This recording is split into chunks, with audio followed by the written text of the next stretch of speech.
Good evening, everyone.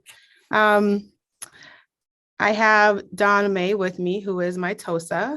And I should explain what that is because my mom asked me the other day, she was like, you keep on saying TOSA. What is that? And so TOSA is a teacher on special assignment, but I like to think that we're Batman and Robin. So she's here with me today to present. And typically I don't get nervous at all, but after following these two young ladies, I think they kind of set the tone for tonight. So I do apologize for my emotions because that was very good to hear and see. And my thoughts to everyone out in Ukraine. This is very difficult. So we're gonna go ahead and share about Cottage Grove School. I'm going to share my screen if you give me 1 second.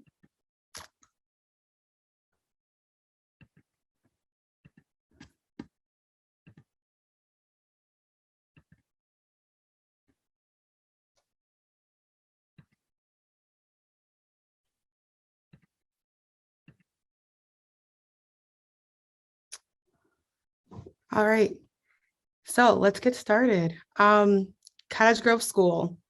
Our presentation came together with everyone involved. And before we actually get into a lot of the meat potatoes, we thought to kind of start with the why.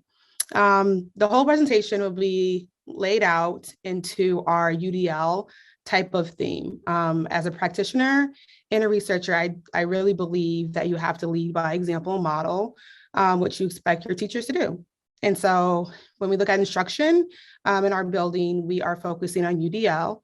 So I organize my slides in that way. And so we're going to start with the why of our learning. And I think this is very important to note as far as what we're doing at our school. And so there has been a lot of barriers that, of course, we can name so many, from the pandemic to COVID to the transition that we had with being virtual 2.0 to coming in a hybrid model. And then, of course, coming together as a whole. And I think that we just need to name that Cottage Grove School has had some unique situations and very different from other buildings, to which we adopted grade levels from two separate buildings and two different leadership styles. So we had first grade coming from Taylor Prairie, who was under our previous principal who retired, Connie. And then we had second grade, who was under Reed, and both of them are fantastic. But at the same time, both of them are very different. And so we are coming together to make Cottage Grove School. In addition to this year, I mean, because we're coming together, that's very different. We also had new staff in general. And so we had two new admin assistants for our building, and they had to learn the lay of the land. They did such a good job, and they're still doing a good job. I joke around with others saying that I don't really run the building. It's these two ladies who do it for me. And so we're really grateful to have them. But of course, that is something that we have to acknowledge that as a learning curve. So we had two new admin assistants come in this year. We've had a first grade teacher that's new to our building, three SEAs, two lunchroom supervisors, one speech and language pathologist, one social worker, and two building subs. So with that being said, we had have a very different feel than what Cottage Grove used to be. And so that's something that we are very honest about and we own it, that even though we are coming together, merging together, we have to reinvent ourselves and rename who we are. And we're not the old Cottage Grove School, even though we're in the physical brick and mortar and things have been renovated and it looks amazing and beautiful. We have to reinvent what it looks like for us. And so that is kind of what drove the why to our learning. And we couldn't put a lot of systems in place because we didn't have a foundation on relationships. Our staff didn't know each other. With all the new staff that we hired coming in, to staff from different buildings who may have never really had opportunities to talk to each other, are now under the same building. And we had to work really hard on how to get to know each other, what our communication styles looked like, and how we can work within our building to make it our own, to reinvent ourselves.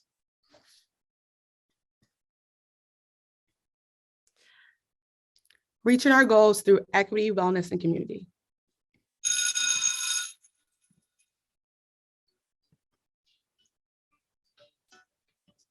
Let's try to make it bigger. Sorry, I'm not good on Zoom. We'll just keep on going. Make sure, can you hear? Okay. Cottage Grove is a great school. It's just so cool. There's so many nice teachers. The playgrounds are amazing. I love it so much.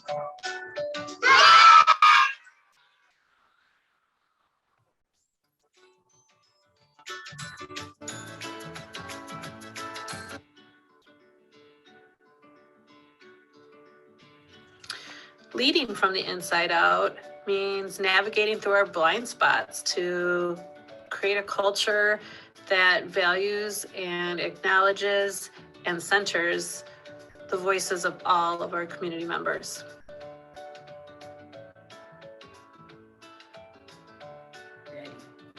Learning from the inside out means examining my own identity and the impact that it has on the thousands of decisions that I make every day as a teacher. The more I discover about myself, the more I have to offer each and every one of my students. Loving from the inside out means sharing your identity with others. I really loved hearing Danielle's soul story, as it really let us get to know her better as a principal and just as a friend and a person. And it really helps us have a better collaborative relationship to work together as closer as a whole entire school.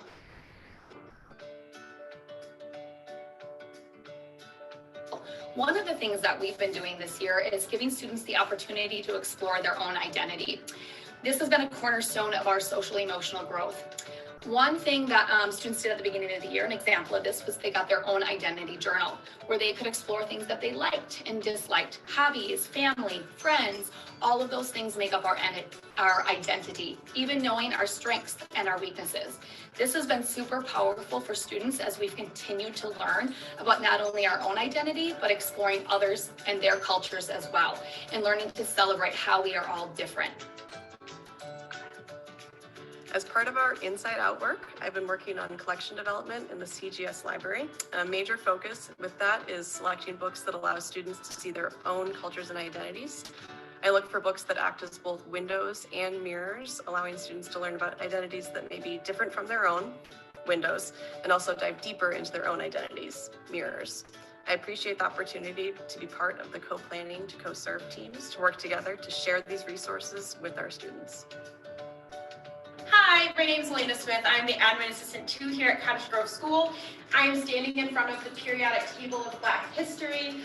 This is something we put on this year for Black History Month, and as an admin staff of myself, we just wanted to bring unity to our school, to our staff, to create the celebration of change makers in the Black community, and to show significance to our staff and students. So with this, it is a resource we found online and recreated and twisted it with our own spice. But each staff got 2 individuals, some had more, and then they did their own research and compilated pictures and symbols and put it all together on this. There is a color coordination, which is cool too. So it is organized specifically on different people, activists, athletes, things like that, kind of showing that you can be a change maker in any avenue. And the importance of this is that by examining other people and their identities and how people are complex, and it's not just one thing or another, it really shows that we can be a lot of different things. So learning about folks like this helps us re-examine who we are, how we identify, and who we want to be continuing through our lives.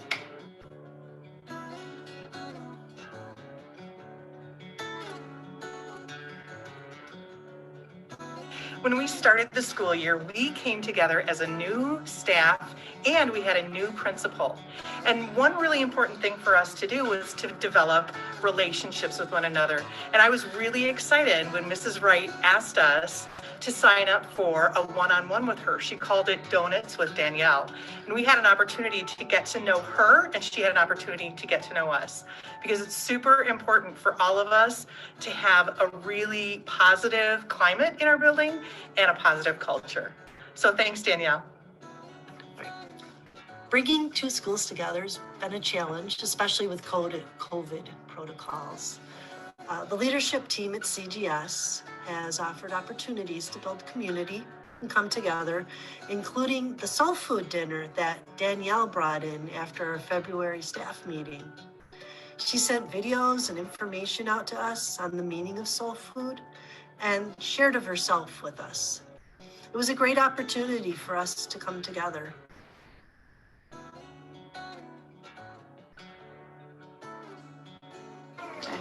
We're diving into becoming a newly established Cottage Grove team.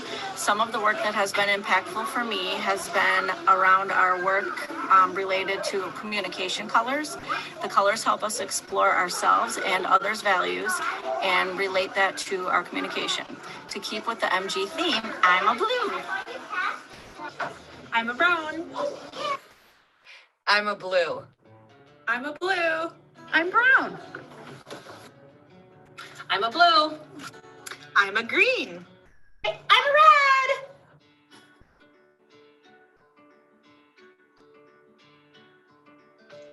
I'd like to express my appreciation for Danielle Wright, our CGS principal.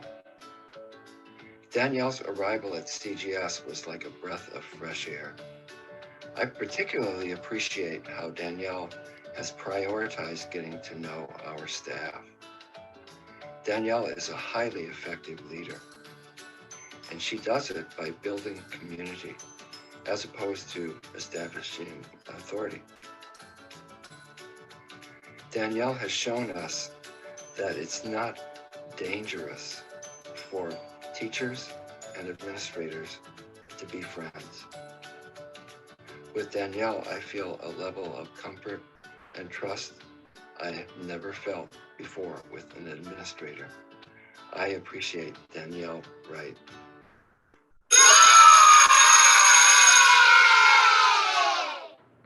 I just love Cottage Grove School.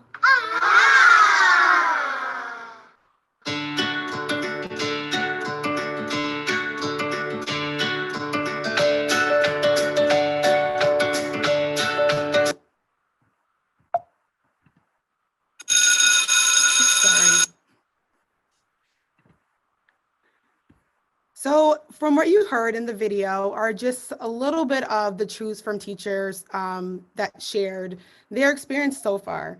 To be fully transparent, I didn't see the finished video. Don May and some others worked on it. And so when I saw it, I was like, man, I didn't pay you guys to do that. That's awesome. I mean, it was just very warm and it was honest and it was good feedback to hear. But also it just shows the intentionality of the work that we're trying to do. And so this is something that I think has been very clear from the beginning as to our goals. And so I just wanted to explain a bit more into what that looked like. So part of our professional development for staff is in 4 parts. And our vision is to continue this, kind of like a strategic framework.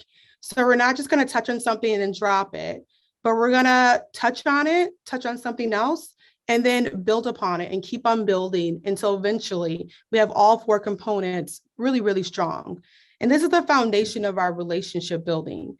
And in order for us to get to more solid systems that we need, such as looking deeper into other parts of our building and how to build different systems, we really have to make sure that we have a strong foundation in our relationships and trust with each other. So the first part was soul story, making connections with each other through the power of storytelling. The next was communication colors. How do we communicate with each other in the workplace? The third was inside out work. What does equity look like working from the inside out? And then the last component is mindfulness, restorative justice, community engagement. How can we work on our own mental health mindfulness, restorative practices, and justice to build community with each other and our students. So I'll talk about the first part, soul story. So I started with our staff on the power of a soul story. And what I learned from that process wasn't just to share who I am, but often when you get a new leader, you look at things such as like their resume, right? Where'd you go to school? What jobs do you have? What makes you qualified? And those are things that define a leader. More or less, we tend to look at things in a very professional lens, and it takes away the humanity in the work. And so what I decided to do was to lead by example.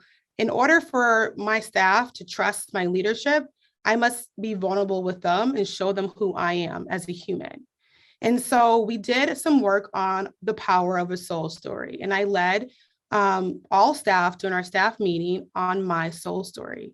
And I just wanted to share a couple pictures of my family to you all. And this is not the presentation I shared at my soul story. It was very deep. And it went down the path of who I am, what made me who I am today, who's my family, how did I get here, what is my why, and like what do I envision for myself in the future on a personal level. And so what I learned from the power of a soul story was that telling stories in itself has such a big impact, right? As we know from history, that often history is passed through storytelling, storytelling of knowledge, of experiences. That's how you make connection to what has happened in the past. Also, it helps make interconnectedness. So how can I see myself within the story? And so what I learned is that by sharing my soul story, I had a deeper connection to my own why, actually grounded myself. But then it also allowed for my staff to find multiple connections with their own personal journeys. And before we knew it, we were more similar than different. And even though I'm, the new principal, there was a lot of parts of my personal soul story that I learned afterwards that had a lot of connections with other teachers. It didn't matter about our age or our race, ethnicity, or our gender. We truly shared a lot of the same experiences.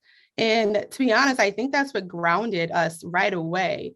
It was the ability for me to be extremely vulnerable, and it was really hard to do so. But to connect to everyone saying, this is who I am, all of me, whether it's good or bad, this is what I bring to the table. And so I think that having soul stories are very important. And then next year, I'm going to encourage staff to be vulnerable as well and share their soul stories with each other. And so I'll quickly share with you who's on the slide. I have my husband, Alonzo, who is probably the best thing that's ever happened to me. And we share 3 children together. We have Demi, who's next to him. Demi is not his biological child. However, Demi is my oldest, my firstborn, and Alonzo adopted her. And so this picture of them together is a paperwork of her officially being adopted. And that was a big moment in our lives. And then the picture next to them is Demi and Dallas. And that's when they found out that I was expecting, which I was not expecting that, but it's all a blessing. And then Dallas graduating from 4K was another big moment in our lives. And then there's little Miss Denver, who is a ray of sunshine. She just keeps the world moving in a positive light. So I can share a little bit of who I am with you all as well. So communication colors. I know you heard some of my teachers share, I'm a blue, I'm a brown, or I'm a green, or I'm a red. Communication colors, we did this activity in order to help each other understand our communication styles. Again, coming together from different buildings and then also hiring new staff completely, we had to learn what words mean and the power of words and how things are being said. Because my staff do not know me, I may write an email and it could be read 10 different ways. And so how do you address that in a way where we can actually have open and honest conversations without misreading things? And so that's going to take a long time. It's not going to happen overnight. It's going to take a lot of intentional work. And so each color has a representation.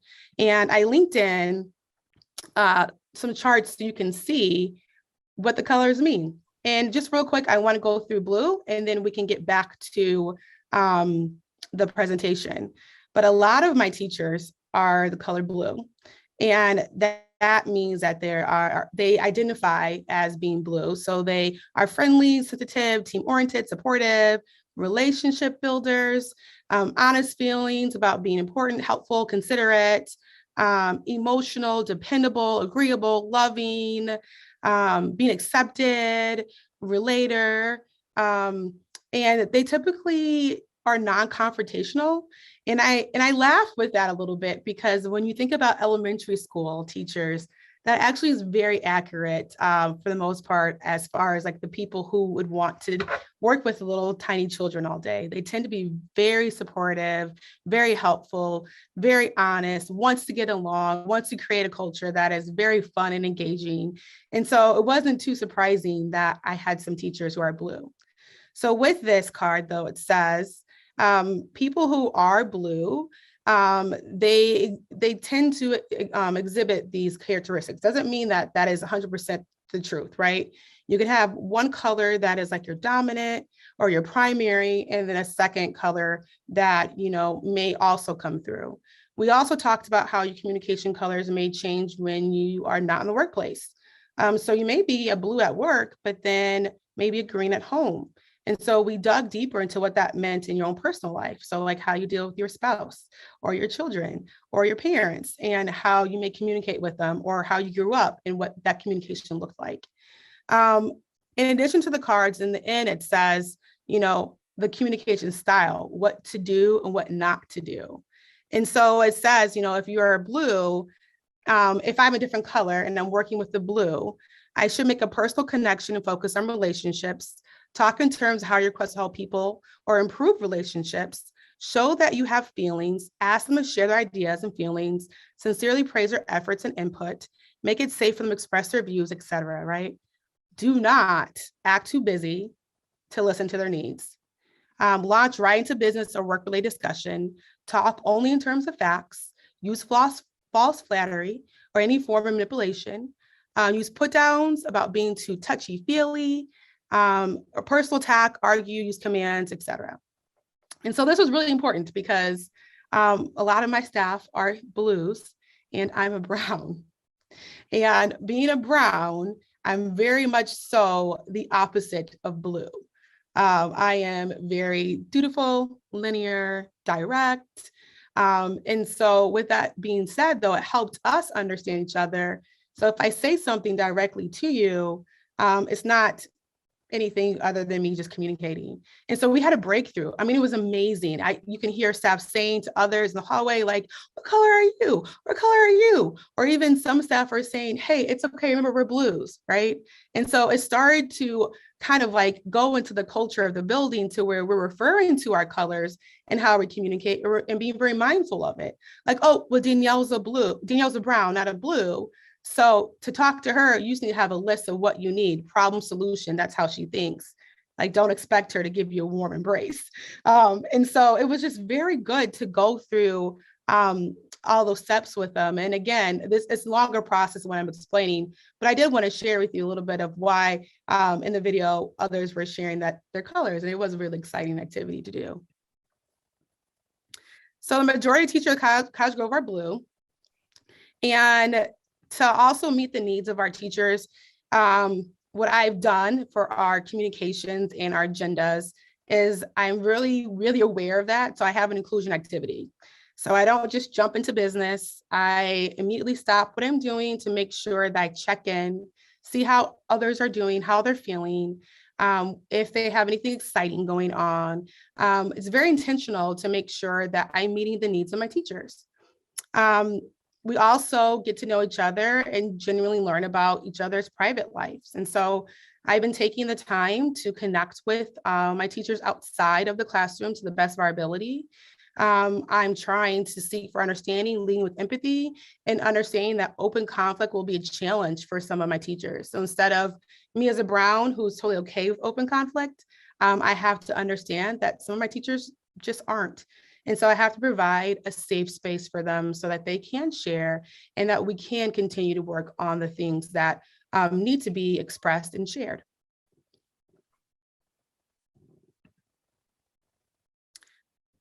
So the next part of our presentation is the how of learning. We talked about our why. Now it's how. How are we getting to our goals? What does this look like?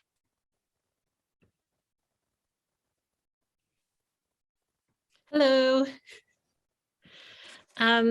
So one of the things that Danielle has brought to us is the Inside Out work from the National Equity Project. And this has been the foundation for our growth and development work and is grounded in unpacking our own biases, examining our identities, and exploring our blind spots to better serve our students. And the three pursuits are leading, learning, and loving from the inside out, which is captured in this image, which we have as our Cottage Grove School t-shirts. And we believe that the work we need to do begins on the inside of ourselves, inside of our own organizations, and in our own communities.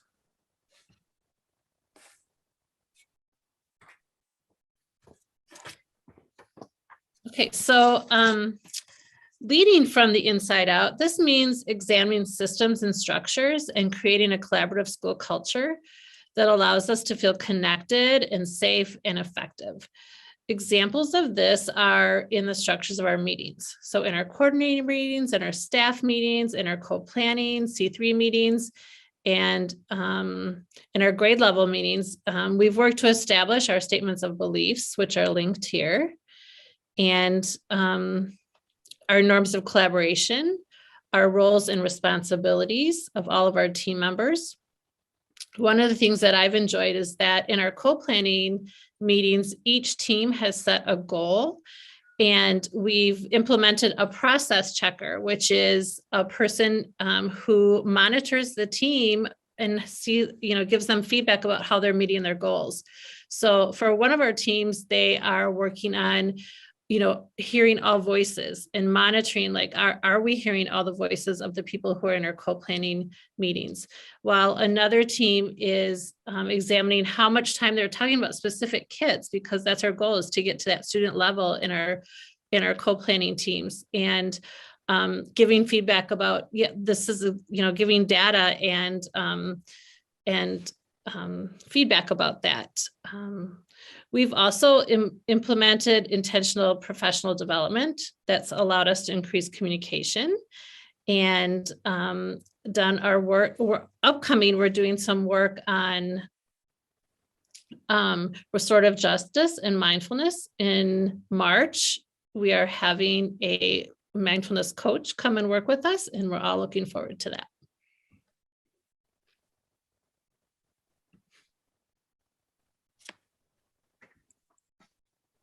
So what does learning from the inside out look like? Because that seems like a very challenging thing. I'm going to play a video real quick from our school psychologist. Her name is Kelsey Diekoff. And then I'm going to go a little bit deeper into what these characteristics look like and what they mean. As part of our new learning around our inside out work, the leadership team at Cottage Grove School has been examining the 15 principles of white supremacy. We've also set goals for ourselves around at least one of the principles, and we have revisited our growth related to those principles by sharing stories and celebrations. This has really helped us to strengthen our equitable practices at Cottage Grove School. I initially decided to focus on the white supremacy principle of there's only one right way. I've been actively seeking out teammates to gain their viewpoints and understand new pathways that I can meet the learning of our students, and not only sticking to the one way that I've done in the past. So with our coordinators, We rolled out this article, what happened when my school started to dismantle white supremacy culture, 15 characteristics. And within our leadership team, we went ahead and identified which characteristic we wanted to focus in on. And within the article, it was pretty clear about 3 reasons why we need to dismantle white supremacy culture in schools. The first statement was to dehumanize people of color. The second, it shuts down learning. So specifically for the learning window of how we can create and cultivate really good learning and how to cut down stereotype threat that is very problematic for students of color. White supremacy culture, if it is continued, will continue to shut down learning. And that's something that we really have to be cognizant of. And then 3, dismantling white supremacy culture unites staff to work towards being anti-racist. So again, there's 15 characteristics and 1 component that we reviewed in the article, and then there's 13 that we thought were pretty solid that we need to focus in on. And the characteristics are perfectionism, sense of urgency, defensiveness, quantity over quality, worship of the written word, paternalism, either or thinking, power hoarding, fear of open conflict, individualism, progress is bigger, more, objectivity, and right to comfort, sorry. After we went through that with the coordinators, we went ahead and looked at Healing Our Nation, which is from the National Equity Project. We went through the article in great detail, and then we also presented it out to our staff in a staff meeting. And this article in particular ties in with white supremacy culture, but it also gives a different lens on how we need to heal. And healing itself isn't just something that miraculously is done. I think often we feel like, oh, I need healing, so I need to do this, and then I can achieve healing. And that's not truly what healing is. It's a sense of brokenness that becomes healing, and then brokenness again, like a cycle. And so the article talks about how individual healing is really prevalent in today, and how we have interpersonal healing, and then institutional healing, and how all those things are tied together, which lends to structural healing. And so one part of the article that our teams definitely honed in on is this notion of being a rebel leader.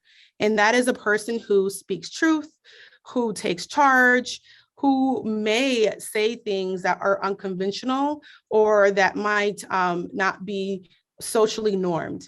And so we really leaned into how can we be rebel leaders? And it was just really insightful to hear the reflections, to hear people's feedback, and to really take a hold of the characteristics and not just go through an activity, but to always revisit it. And so I think that that is the start of learning from the inside out. And it is truly looking at oneself and how we can dismantle white supremacy culture.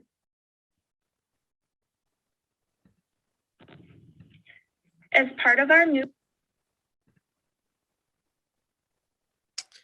Okay, loving from the inside out meant bringing back the fun into work. So we worked as a leadership team to bring things to the staff that would bring us together. For example, we had a gingerbread building competition after school one evening and had our students vote on the best one. I didn't win. Danielle surprised us with a coffee barista one morning, and that was in our rotunda, and believe me, that was quite the hit. Teachers were coming back for seconds, thirds. It was a very nice way to just greet each other in the morning and have a chance to take a breath and just chat with each other. We had our soul food dinner, which you heard about in our video. We've had our wellness days and PD that starts a little bit later to give us a little bit of time to connect and to breathe and to reflect. And then Danielle and I have tried to really work hard to cover some duties for some teachers, just give them a break sometimes, cover lunch, recess, go in for additional planning, give teachers an opportunity to go visit other teachers' classrooms, and just whatever the teachers need.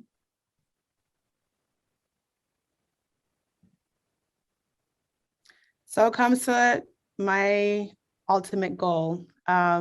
And I really believe this. One of my mentors told me a long time ago, and it really stuck, is that Danielle, if you don't feed the teachers, they'll eat the kids. And I never really knew what they meant by that. Like I was so confused about, like, what do you mean if I don't feed the teachers, they'll eat the kids?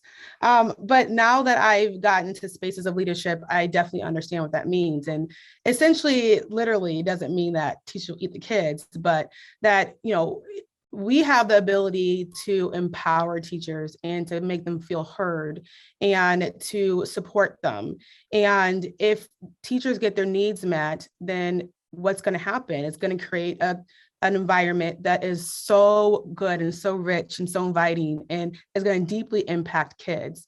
If teachers are miserable and unhappy, then what does that do to the classroom and to our students? And our ultimate goal, and I do believe this, the reason why we're in education is to foster learning and to grow students, not to cause harm.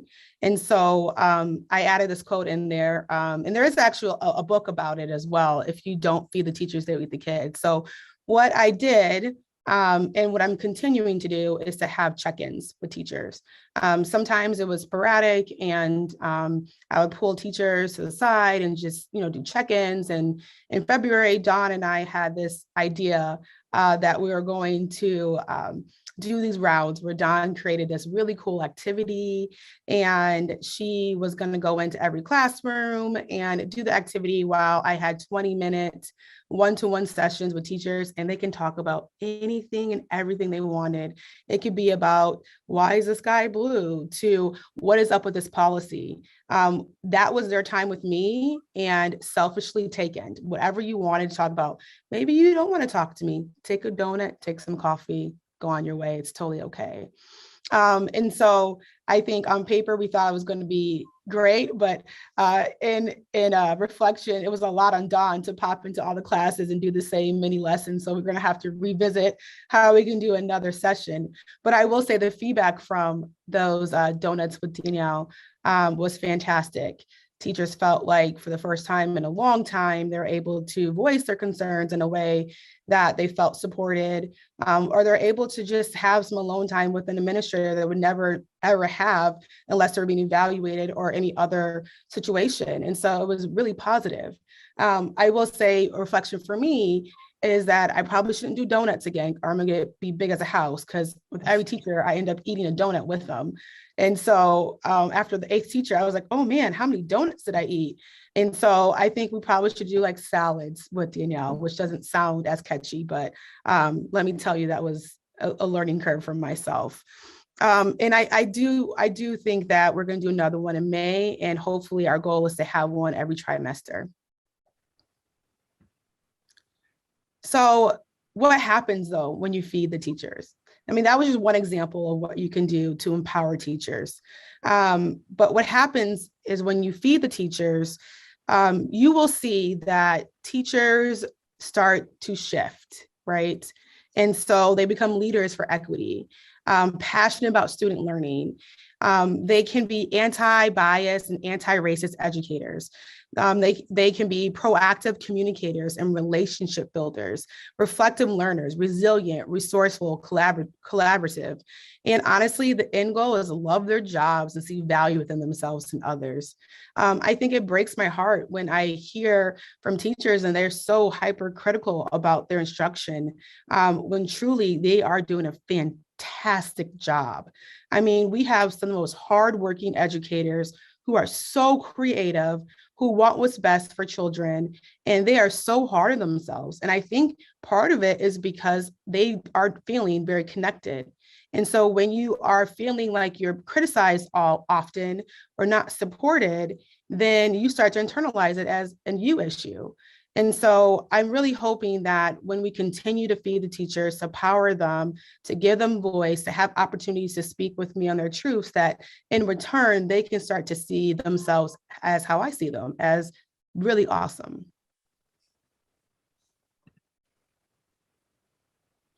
So then the next part of our presentation is the what of learning. So we went through the why and how, now we're gonna talk about the what. Okay, so we just wanted to give you a snapshot or a picture of what a day looks like for a student at Cottage Grove School, a first or second grader. Their days are made up of a morning meeting, which usually includes a social emotional learning lesson or a social justice lesson, whole group and small group reading, whole group math and math cooperative learning groups. They have specials. They have 2 gym classes a week, 1 music, 1 art, and 1 library a week. And they have science and social studies where they study current events. And writing is a big deal in first and second grade. They write classroom books, they write personal narratives, informational writing, persuasive writing, journal writing. They have a communication notebook that goes back and forth, writing from what they're doing at school and communicating that home to their parents, and their parents write back in it.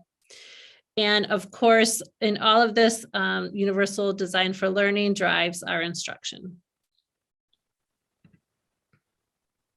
What we do above beyond, which we're really excited about, is our makerspace.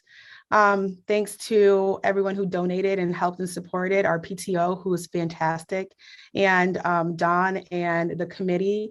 We created a committee internally, and let me tell you, I wish we had before pictures. We do have some later about the slides, about what it looks like now, but truly it's like magic when you walk in that space. And so I couldn't even be any more proud of the staff coming together to do this work. But what's above and beyond, I truly think, is our makerspace. That's the biggest hit in our building right now. What we want to do with the makerspace, once we launch it next week, will be to have a space for our first and second grade teams to bond. So we worked on staff relationship building between grade levels, and now we're going to focus on students. And so we're going to have a buddy system for first grade and second grade teachers to bring their buddies, their classroom buddies, to the makerspace so that they can get to know each other as well and explore the makerspace. Morning announcements are something that I think we do very well. Typically morning announcements are, let's face it, the principal talks on the microphone, and some kids may say the pledge, and it's very much so this system that seems disconnected, and maybe you're eating snack in the morning and you missed something, or did we hear that, or and so what we learned from COVID is that we can do things differently. We don't have to do the same things over and over again. We can learn from all the amazing things that we did in a terrible situation, such as the pandemic, and we can lift that. And so what we did this year, which is so fantastic, we are making virtual announcements, and we're having students take the lead. And so just real quick, I want to show you one announcement that I'm very proud of.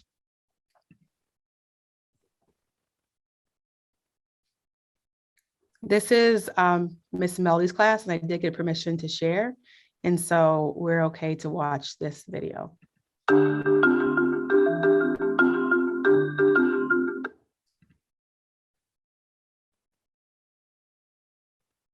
Please stand for the Pledge of Allegiance if you're able to. I pledge allegiance to the flag of the United States of America and to the republic for which it stands, one nation, under God, indivisible, with liberty and justice for all. Today's lunch is nacho cheese, beans, corn, peas, and a granola bar.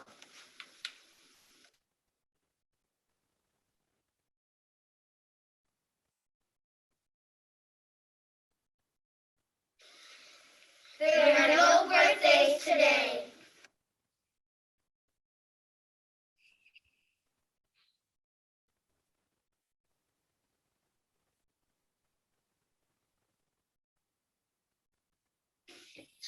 I am me. I am me. I am unique. I am unique. I have my own strengths. I have my own strengths. I have my own interests. I have my own interests. I have my own identity. I have my own identity. I am me. I am me.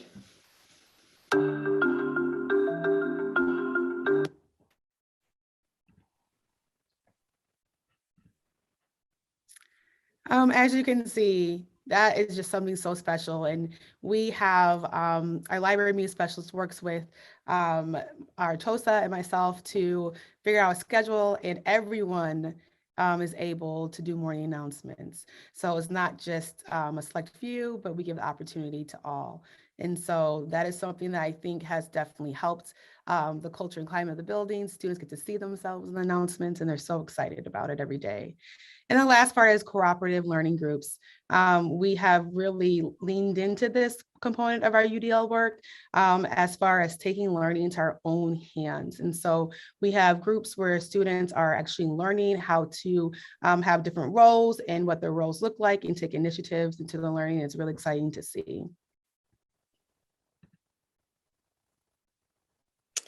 All right, so we're really excited for our makerspace initiative, where we want to work with students to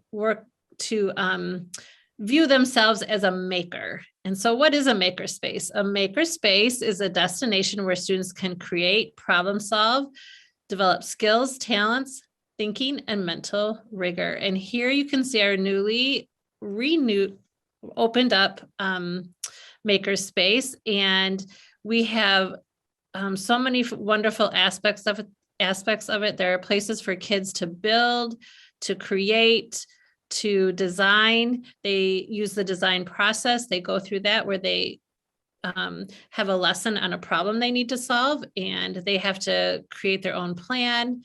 They have to improve it. They have to share it with others. There's areas for exploration. We had so many donations from parents of found materials. We have more toilet paper rolls than I don't even know what to do with, but we're going to do something with them. So we're super excited to launch this next week. So students come in and be creators and makers. Being in the makerspace means that the lessons are project-based. And I just wanted to share one of the projects that teachers did within their classrooms as we were preparing our makerspace. And this was called Balloons Over Broadway, where they studied about the inventor of the puppets, of the balloons for the Macy's Day Parade. And students invented their own puppets and balloons and had to figure out how to fly them through the parade. And they celebrated with a school parade.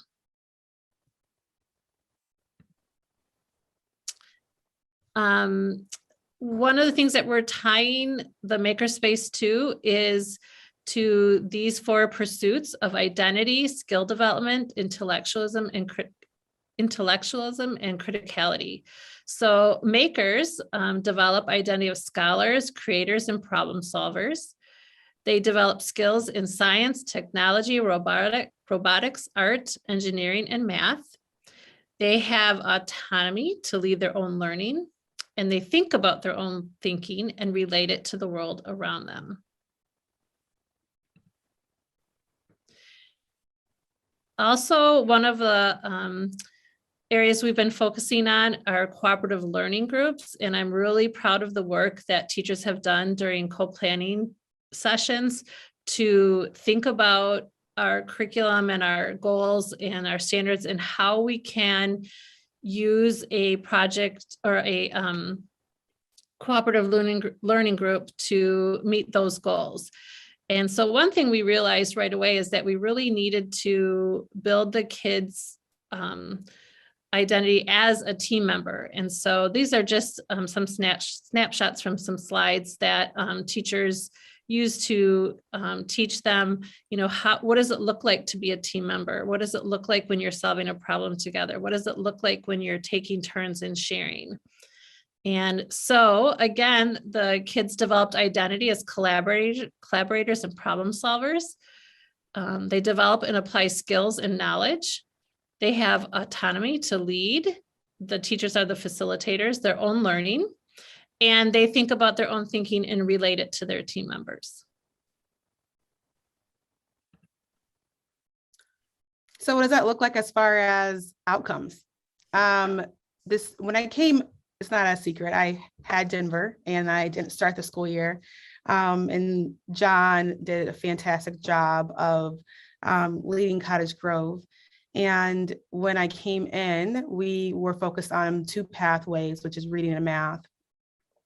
After about a month of being in and touching base with staff, I started to notice that we just didn't know each other. We had to change our pathways to focus more on SEL for staff and relationships. However, we still had a micro focus on math. And so we wanted to present some data with you all just for a moment. And so this is the fall window, which is the bottom line right here. And then the most recent is actually up to date as far as Monday. And so, which is yesterday. And so as you can see from the fall window, we have these indicators on the bottom for mid or above grade level. And so we have 18% that are in the green, either mid or above grade level. And then the yellow is about 70%, and then 12% 2 grade levels below. Now, most recent data has shown that our growth for students is pretty significant, right? And so we see that our most recent growth, about 30%, from 8% to 30% of our students are mid or above grade level. And then 90% are still early on grade level, which is great. And then we completely reduced the number of students who were on grade level or below to 47%. And then also from 12% for 2 grade levels or below to 4%.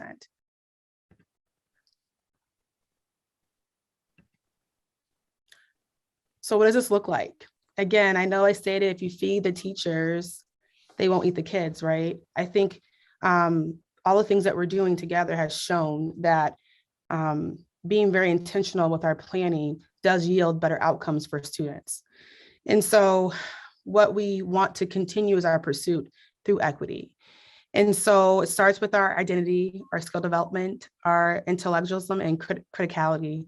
Then also what we're thinking about starting is learning partnerships. And that is another level of deeper work. And so what we're doing right now is building a foundation within our building and relationships. But the next step for next year is to build that with students. And so learning partnerships comes from Zaretta Hammond's work. And it's very clear about how we could build capacity with students. And you take a focus student or a couple focus students, and you really lean into their learning. You talk to them, you build relationships with them. This isn't a mentorship. This isn't you putting all your knowledge as your educator upon this child, but it's sitting at the table with the child, asking deep and meaningful questions to get to know them. And so teachers will ask students, are you willing to be a part of a partnership with me? Explain what that means. And there's a whole protocol for that we have. And then they will also let their parents and families know that they're entering into this partnership. And once we enter into the partnership, there's a series of questions and guidelines to help guide teachers through that process. And eventually it will start to happen organically where you're talking about the student in our co-planning meetings, our C3 meetings. And so you have to think about a certain child when you're planning the lesson for them in order for it to be meaningful. But the cool thing about learning partnerships is you get feedback from the student. So after the lesson, you go back to them, you say, hey, how did that lesson go? Did you see yourself in that lesson? Was that meaningful for you? Was it engaging? Was it exciting? And at that point, you get to learn how that impacted them. Well, the next level of learning partnerships isn't just about was that engaging, was it meaningful, but can you also understand our why? This is what the standard, this is what you're learning. Let's start to work towards that. And eventually, even though we have first and second graders, I strongly believe that they can start to create goals and they can map up their own learning to how to get there. And so eventually learning partnership will yield to that end goal of having students take ownership or be deeply involved in their own learning to understand why they're learning something and why they're trying to reach the standard. So we are done. This is just some pictures of me playing basketball. And mind you, he really thought he was going to win, but I couldn't let that happen. And so again, I can tell it looked real serious, Danielle, like real intense. It got there at one point. I'm like, I can tell. So we wanted to share this at the end.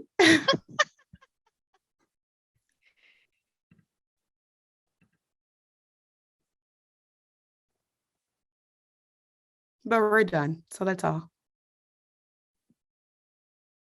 I'm going to just jump in. This was a phenomenal presentation. Just so impressed of the changes that you have made in such a short period of time. It's phenomenal. My question to you is in regards to the staff. This is kind of a paradigm shift, right? From how they were working previously. So what obstacles did you see when you were making these changes? And my second question is, how did you overcome those obstacles? Yes, thank you. That's a very good question. And if I could be very transparent, it was a lot of obstacles. I think with any change, I mean, as humans, we don't like change. And so I think on paper, it seems great to make this change. And I think once people got into the change, it was hard. And I will also acknowledge the fact that me not being there at the beginning of the year, even though I transitioned with our teachers and staff and we had constant communication, we had transition meetings. I mean, we're being very thoughtful and purposeful in our planning. Not starting the year was a very big obstacle because I couldn't continue that conversations. And for those who don't know, when I gave birth, it was not at the time of my due date, right? And so it was a very abrupt time. So it was not enough time to transition a lot of the work that led up to that. And granted, John and I did have conversations and meetings prior to, but I had Denver 8 weeks early. And so we did not anticipate the transition to be so quickly. So I think it was just the quick turnaround of me not being there to continue to filter questions or to work out systems. I think that had a lot to do with a lot of the communication. And so I think one of the obstacles was definitely that. And again, it's not something that could have been prevented, but that is an obstacle. And I think also the second obstacle is just learning different communication styles and leadership styles, which I forgot to add in the beginning. We have a new TOSA, right? So it's just new all around. So with administration being new completely, with filtering out what our needs are, and then coming from two different buildings, one building in particular that was very operational and systems driven, to come in and then not really know what system's going on because they're used to that was a challenge. And so what I did to combat that, or how I addressed it, was just acknowledge we are no longer Taylor Prairie first grade team. We are no longer Cottage Grove School second grade team. We are Cottage Grove collectively. And Dot and I often would say, nope, stop. We're not going to talk about the past. Nope. Like we had to just start to shut it down. Like, I understand what you used to do. This is not what we're doing right now. Like we had to be very mindful, but then also share the why to why we're saying those things. And so eventually staff was like, no, you're right. I'm doing it again. Like I need to just be present in the moment. And we often just shared it with them, like, what opportunity do you have to come into a school to co-create what the conditions are? Like that is very rare. Like you have the opportunity to evaluate what you truly need and then to co-create the systems that we implement. And so I think after just reframing our why and constantly just communicating and reaffirming everyone who did start to have like, there's moments people are like, oh my gosh, what are we doing? And just to bring it back to the why. This is the reason why we're here. We're not going to implement systems that yield no outcome. Just because we did in the past does not mean that it's effective. And so we need to be very thoughtful with why we're doing the things we're doing. Thank you. Elizabeth? Yeah, thanks for this. This is really great. I love the concept of like learning from the inside out, and I love the emphasis, like the parallel emphasis on staff and students, and this idea that in order for me to be the most effective educator, I need to really fully understand myself and be like willing to recognize what that is and put myself out there.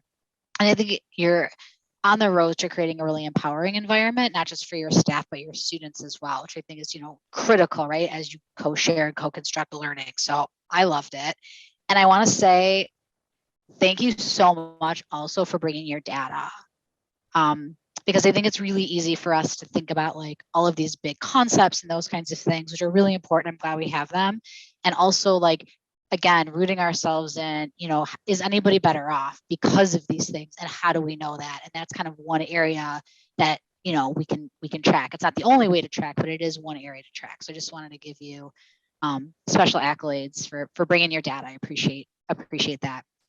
Two questions for you. One is around family engagement. And I know it's been a little bit different because of COVID. So like, what does family engagement look like as you're building what really is a community, an inclusive community, right? Which obviously would include parents and caregivers. And then I have a second question I'll ask you for that. Do you want to give me the second question so I can just answer it for you? Yeah, I'm curious about the use of the school forest. I feel like that's a really like unique thing that you have on your property. And I'm just curious to know, as the weather warms here, if there's any intention of utilizing that space in an interesting and creative way. Okay, I'll answer that one first and I'll go to. Because it's a fun question. I'm like, are we going to do some forest school, Danielle? We've actually been using it this whole time. Cool. So Cottage Grove School itself has used it. And it's so funny you asked that, Elizabeth, because I asked Dan, I'm like, is that our forest? Is it like village? Like whose forest is it? Like can I not? Like, is there nature belongs to everyone, Danielle? I didn't know. And so he was like, oh, it's our forest. I'm like, oh, okay, that's interesting. So anyway, teachers tap into that, which is exciting. I've seen lessons where they have brought their class actually in the forest and they've done a science lesson and it's fantastic. And so we use it in the fall, and I know that they have plans to use it in the spring, but it's not just locked in the Cottage Grove School. Actually starting, I want to say next week, I might have misspoke, either this week or next week. We have students from MG 21. Thank you, 21. It lost me that quick. Who have also used our forest. And they started in the fall and they go for consecutive days, and they're coming back again for 3 days to use it. And so I don't think it's sitting idle. I did tell Dan we need to landscape it maybe or clean it up but yeah, it's definitely being utilized, and we want to continue to promote it and to use it as well, because it is such an amazing resource that I think we can't forget about. And so others also are welcome to use that space. And as far as family engagement, I have a whole plan for that. So I think, before, because it's a challenge not to just do everything you want, but it's really intentional. Like I said in the beginning, a strategic plan, right? To start off with this and then build upon. And so our third year plan, and I know it seems like, why 3 years, Danielle? Well, unfortunately, because of pandemic, because we are trying to get back to some type of systems. Now that we establish ourselves as who we are, now we got to get some stronger instructional systems going. But by year 3, what we envision is to have a fantastic family engagement system. Right now, we have our library media specialist her background is equity. I mean, she is fantastic. And so I already spoke with her about rolling out a virtual session for inviting parents to come in to get books, and we would actually buy books for them and encourage reading at home or virtual reading, reading together, snacks, food. We're talking about having other clubs come in for babysitting for students. I mean, all these things to make sure that there's no barriers. If you have small children that are younger than first and second grade, how can you access this, right? If you feel like you can't get out the house. Well, dinner is going to be provided, snacks, babysitting, right? I think as a parent, I have a different lens because those are the barriers that I would have. And so we're trying our best, thinking about the growth of Cottage Grove, the direction it's going, how we can have systems that are going to be sustainable. But then also, what can we do to pull families in, especially with literacy? Because we know that literacy is such a strong thing that we need to make sure that students are grasping, especially in grades 1 and 2. I mean, I can go into data, Elizabeth, I'm not going to do that right now, but at different time, we can talk about what the data says and why literacy is very important. And so that's one aspect of family engagement as far as what it looks like to invite parents in. Now, as far as what we're doing at the end of this year, I want to consider it family engagement, but I've been working, oh man, I'm going to take up this whole meeting, Dan. I'm so sorry.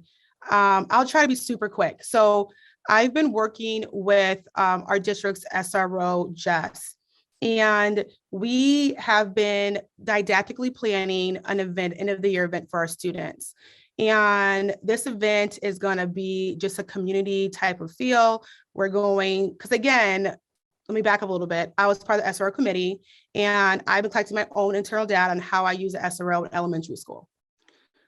So I've been working with her. We have monthly meetings. We talk about, you know, like what her role can look like, and et cetera, et cetera, et cetera. So we're going to have this event. We already reached out to venues to donate items for kids, food, et cetera. And this is going to be something that we think is going to be an exciting thing for kids to do. They're going to learn about different aspects of being a public service member. So fire department's going to be there.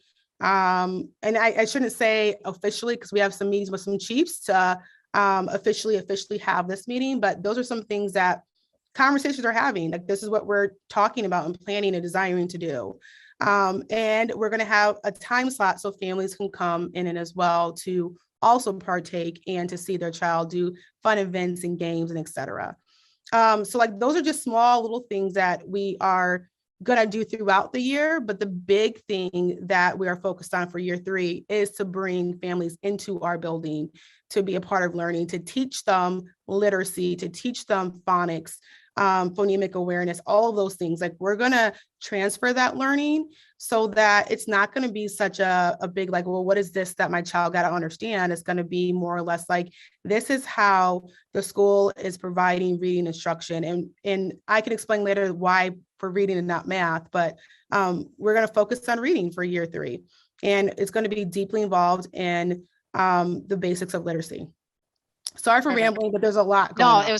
That was great. Thank you. And I'll connect with you offline and we can have a deeper conversation about those things. So thanks, Danielle. Thanks, Elizabeth. Susan Manning. Oh, Danielle, this was, I know I'm saying what everybody else is saying, but I want to say again, this was amazing collaborative leadership that was shown to us tonight. And again, utilizing these incredible inclusive processes. And I think it would be wonderful for you to be able to see where we've been and where you brought us in this school specifically. It's amazing. There's a point where our staff didn't speak to each other and our staff didn't speak to our administrators, and everybody felt hurt. Again, Reed started a great work, and you have just moved into this in a wonderful way. The other historical piece that you've integrated wonderfully, and I think you're looking at it right now, is the school forest. And I'll get in touch with you, as everybody else is saying. there are still people in that community who have cleaned that forest top to bottom and used the students as a major part of a place where the students and the community come together and do major work. But I'll get in touch with you about that. But the difference you've made with your staff and the people that you're working with and the students is absolutely incredible. And you should write this story. Oh, thank you. It was the buy-in for them. They had to trust the work, you know, it wasn't just me. And I'm happy that I have staff that want to do the work. I mean, I think if they didn't want to do the work, I think it would be a bigger challenge. So it truly is. We have amazing teachers who just want to be in the space. They want to do what's best for kids. They want to dismantle these systems. They want to rethink how we're doing education, and we're taking our learning from the pandemic and we're transferring it. And so, you know, to be honest with you, Susan, I feel very honored to be in the space, to be with them, to leading alongside them, because it's collective and it feels that way. Thank you. Thank you, Susan Manning. Susan Fox, do you have? Yeah, I don't have a whole lot to add to that. It was a wonderful presentation of just how you've really have such a clear concept of how you needed to fit all these pieces together, what the pieces were, and how to proceed in such a collaborative way. And I love that you have a strategic plan that goes out, you know, a few years, that you're not, because I think that's the mistake we make all too often, is we try to change everything at once and get everything going at one time. And you can't do that because it just never works. And so you're really doing this in-depth staff development that is so crucial towards making the changes in that building. It's just great. So thank you very much. All right. Doesn't appear to be any additional questions. So thank you again to Danielle and the entire staff of Cottage Grove. Phenomenal presentation, and you're doing really great work. We're very proud of what you're doing. Thank you, everyone.